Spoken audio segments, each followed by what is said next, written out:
Bon, en plus. Céline, qu'avez-vous trouvé dans la presse? Alors, je vous ai déjà parlé des guêpes, des moustiques. Je ne pouvais pas passer à côté de cet article dans le Parisien bourdons. sur les punaises. Ah non. Oui, quand j'ai vu ce titre, punaise. la punaise diabolique débarque en France, mon sang n'a fait qu'un tour. La punaise diabolique, c'est le titre Oui. de l'article. Ah ouais, j'ai tout de suite pensé à la punaise de lit, véritable fléau, mais non, là on parle de la punaise, vous savez, la punaise en forme de bouclier, celle qu'on dit ah, elle écrase pas, ça va sentir mauvais. Ah, voilà, oui, vous voyez oui. celle-là. Alors c'est une variété différente qui nous intéresse. Il s'agit d'un gros insecte venu d'Asie qui a été observé à Paris dans plusieurs départements. L'Alimorpha alice, autrement dit la punaise diabolique. Le spécialiste Romain Garouste, chercheur au Muséum d'histoire naturelle, parle même d'une invasion. Ils sont submergés d'appels depuis mi-septembre. Une personne on a même retrouvé une centaine sur son balcon dans les Hauts-de-Seine à Neuilly. Oui.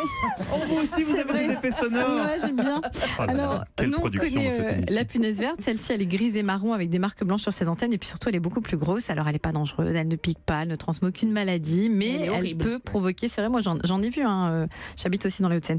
Mais elle peut provoquer Chose des vue. allergies, surtout quand elles sont nombreuses. Et comme elles détestent la solitude, bah, ça arrive souvent. Et puis, Oh, les petites choses. moi, j'aime bien Elle se déteste la réunir. solitude. Venez les copines. Et puis surtout, elle ravage les cultures. C'est un véritable fléau pour les agriculteurs en Géorgie, aux États-Unis. Là, il y a même un plan de lutte contre ces bestioles qui a été mis en place. Pour s'en débarrasser, aux États-Unis, on a des pièges à phéromones. En France, on nous dit dans l'article, on peut manipuler à la main la punaise diabolique pour la jeter dehors. Et comment vous dire bah non. Mais c'est un article à lire dans le Parisien aujourd'hui. Je sais qu'il est un peu triste avec votre chronique aujourd'hui, Céline, c'est que vous avez dit la punaise diabolique et vous Oui. savez que maintenant ça va être votre surnom du coup. Ah bah non. Je vais le prendre, je vais isoler cette phrase et non. c'est un peu dommage Mais parce non, parce que c'est pas vous ne le vrai, méritez en pas. plus. Ah bah non, pas Voilà. du tout, absolument.